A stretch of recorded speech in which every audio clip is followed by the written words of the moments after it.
भाजपला सत्तेतून हद्दपार करण्यासाठी कार्यकर्त्यांनी कामाला लागावे. पिंपरी चिंचवड विधानसभेत महाविकास आघाडीच्या आढावा बैठकींना उत्स्फूर्त प्रतिसाद. भाजपला सत्तेतून हद्दपार करण्यासाठी आणि ज्येष्ठ लोकनेते शरदचंद्र पवार साहेब व पक्षप्रमुख उद्धव ठाकरे यांच्या पाठीशी खंबीरपणे उभे राहण्याची ही वेळ आहे.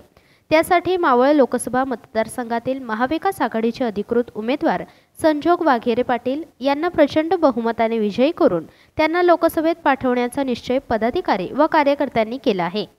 मावळ लोकसभा निवडणुकीसाठी पिंपरी आणि चिंचवड विधानसभा मतदारसंघात महाविकास आघाडीच्या पदाधिकाऱ्यांना बैठका शुक्रवारी घेण्यात आल्या. दापोडी, महेशनगर, पिंपरी, वाल्हेकरवाडी आणि किवळे येथील मुकाई चौक या ठिकाणी संजोग वाघेरे पाटील यांच्या उपस्थितीत बैठका झाल्या. बैठकीस महाविकास आघाडीतील विविध पक्षाचे पदाधिकारी व कार्यकर्ते या बैठकीस उपस्थित होते.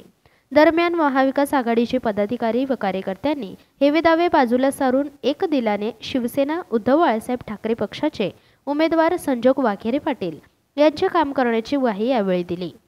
सिटी प्लस मराठीसाठी गणेश मोरे, पिंपरी चिंचवड.